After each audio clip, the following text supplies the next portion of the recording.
또하 여러분 안녕하세요.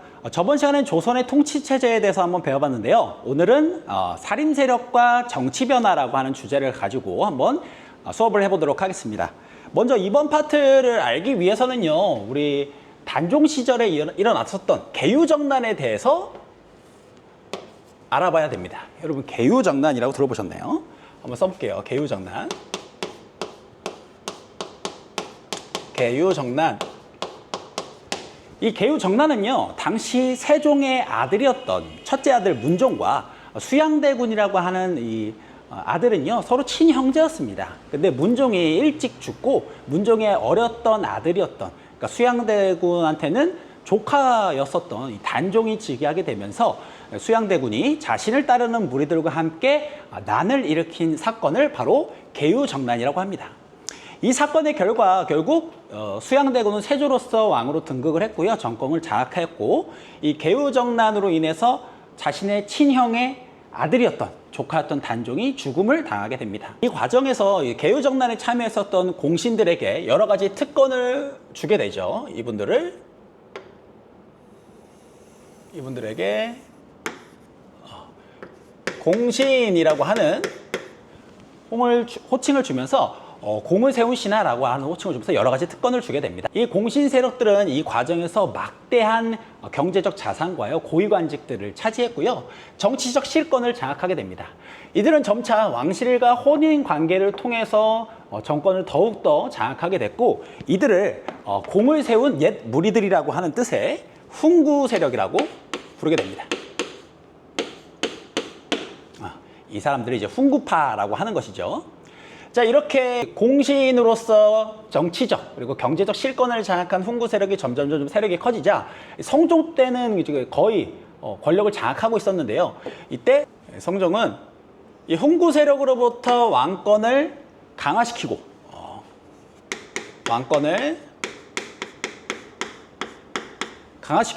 훈구 세력들을 견제하기 위해서 이 지방에 있었던 어떤 세력들을 등용하기 시작하는데요. 대표적으로 김종직과 같은 사람들이었습니다. 이 사람들을 살인파라고 부르죠.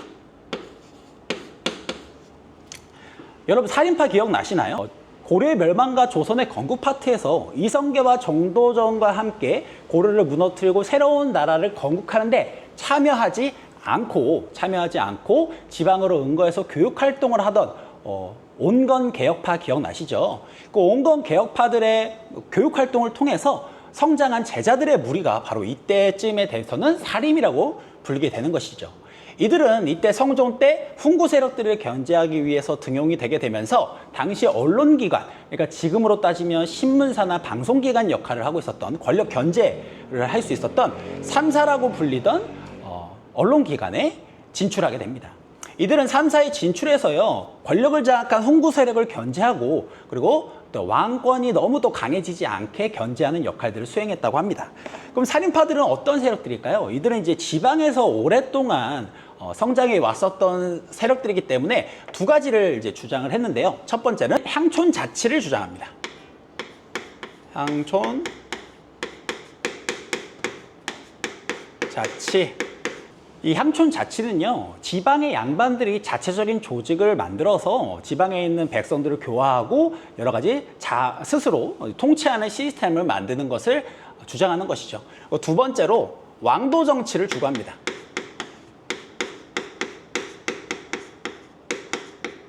아무리 왕이라고 할지라도 무조건 권력이나 힘으로 찍어 누르는 것이 아니라 왕도 도덕적인 덕으로서 통치해야 된다라고 주장하던 사람들이었던 거죠. 자, 이런 사람들이 3사에 진출을 했으니 3사가 당시 조선의 관직들 중에서 청요직, 정말 청렴한 사람들이 등용돼야 되는 정말 중요한 직책이라고 해서 청요직이라고 하는데, 그런 청요직에 대거 진출하게 된 것이죠. 그래서 이분들이 이때부터 훈구 세력을 견제하는데 앞장서는 역할을 하게 됩니다. 그래서 이 훈구 세력과 살림 세력들을 간에는요, 굉장히 갈등이 심화되게 되면서 결국 이분들의 갈등으로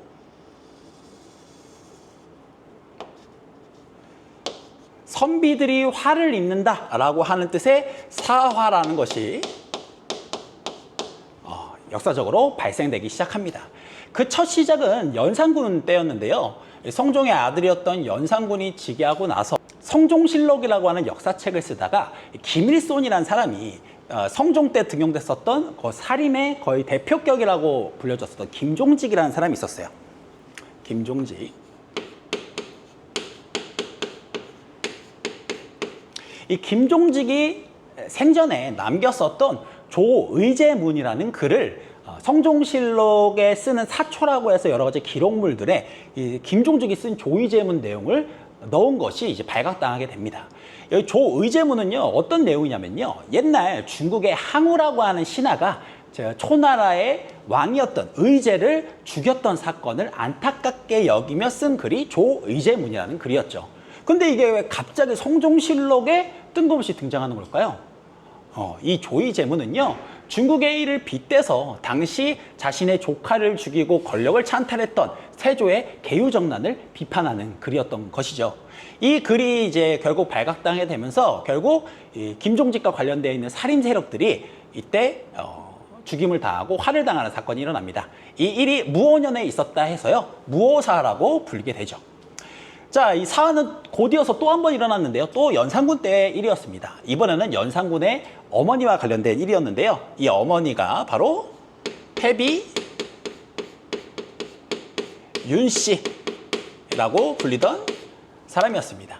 이 패비 윤씨는요, 성종 시절에 연산군을 잉태하고 이제 출산하게 되면서 왕비로서 직책을 높였지만, 이 패비 윤씨는요, 굉장히 이제 성종이 윤 씨를 발견했을 때 몰래 숨기고 있었던 어떤 물건들이 발각당하게 됩니다.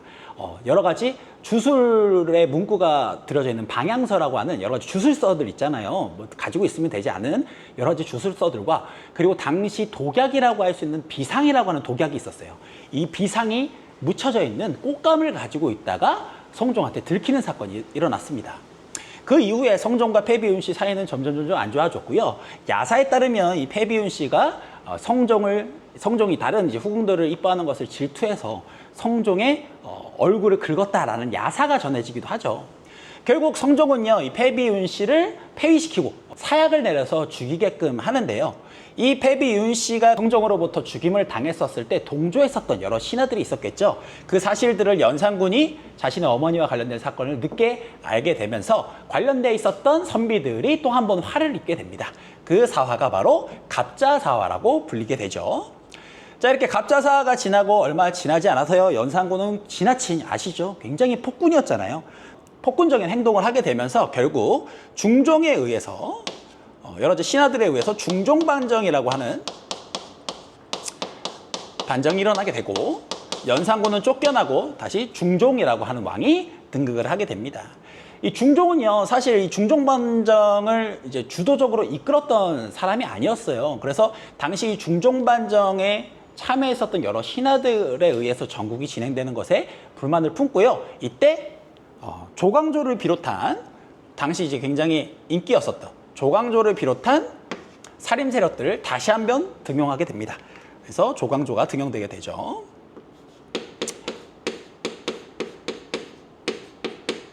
이 조광조는요, 유교적 이상세계를 조선에 구현해 보이겠다라고 하는 엄청난 포부가 있었던 것 같아요. 그래서 조광조가 처음 등용되고 나서는 중종의 압도적인 지지를 통해서 조광조가 꿈꾸던 유교적 이상세계, 여러분 유교적 이상세계가 뭐죠?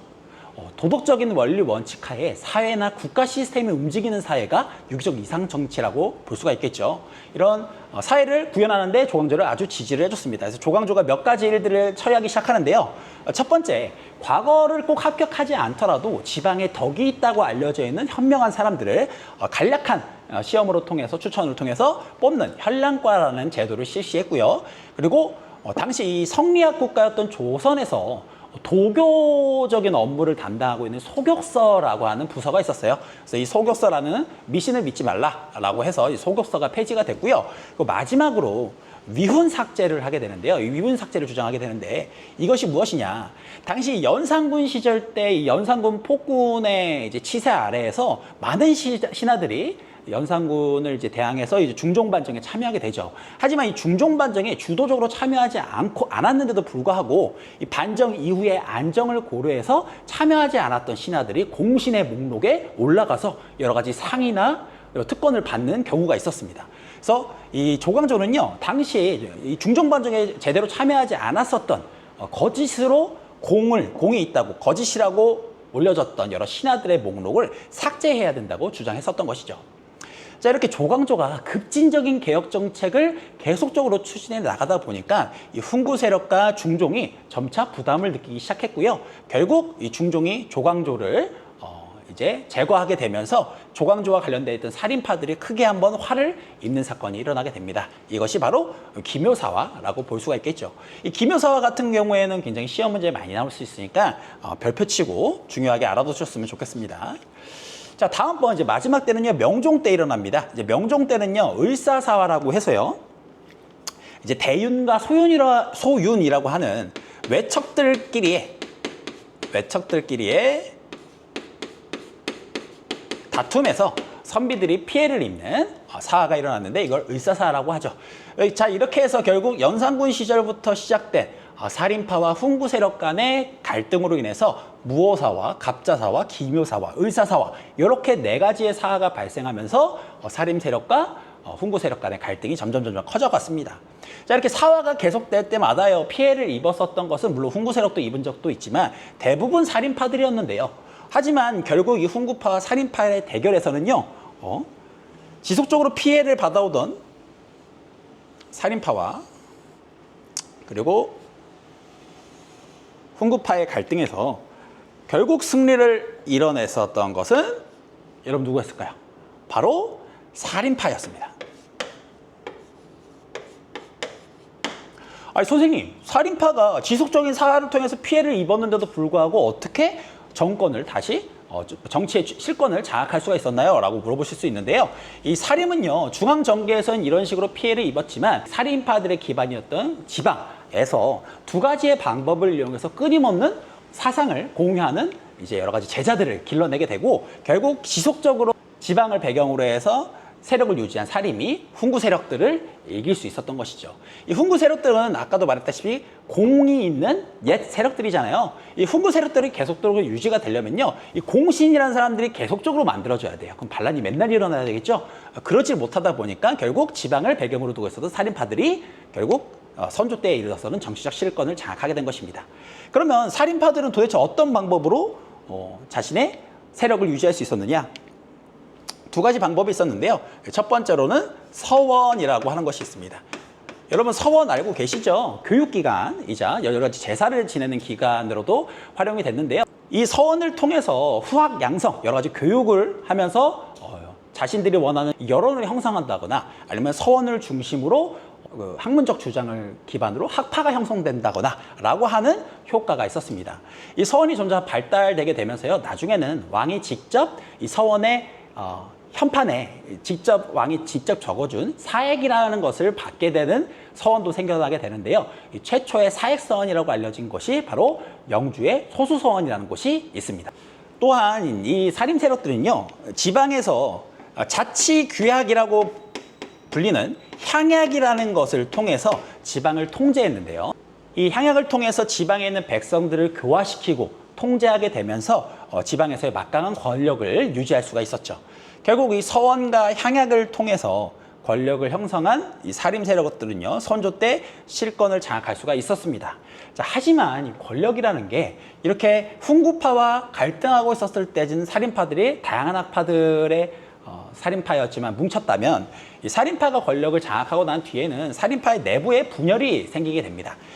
그 첫 번째 이유는요, 이 남은 훈구 세력들, 잔존 세력들을 어떻게 처리할 것이냐, 온건하게 처리할 것이냐, 강압적으로 처리할 것이냐, 이 두 가지 문제도 있었고요. 그리고 그와 또 별도로 당시 아까 그 3사 굉장히 중요한 관직이라고 했었죠. 이 산사의 관리들을 임명하는 권한과요, 그리고 임명할 수 있는 권한을 가진 이 직책을 후임자까지 추천할 수 있는 권리가 담긴 아주 중요한 직책의 자리가 있었어요. 바로 이조전랑이라는 자리가 있었거든요.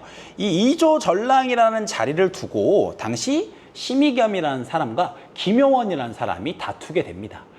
이때 김효원이 사는 집이 서울 동쪽에 있었고 심의겸이 사는 집이 서쪽에 있었다고 해서요, 이들이 같은 살인파에서 서로 분화가 돼서 이 동인과 서인으로 나눠지게 됩니다. 이 이조전락 문제로 이렇게 나눠지게 되는 것이죠. 자, 이들은요, 이렇게 이조전락 문제로 나눠지긴 했지만 여러 가지 정치적이나 학문적 경향을 가지고 서로 나눠지게 돼서 이들을 붕당, 벗붕의 무리당이라고 해서 붕당이라고 부르게 됐는데요. 동인 같은 경우에는 태계 이양과 조식의 학파, 제자들이 뭉쳐 있었고요. 서인 같은 경우에는 율곡이와 성원의 그 제자들과 학파들이 모여서 이 집단을 이뤘다고 합니다. 여기서 이제 동인들은요, 나중에 시간이 지나서 북인과 남인으로 또 나뉘어지게 됩니다. 특히 북인 같은 경우에는 광해군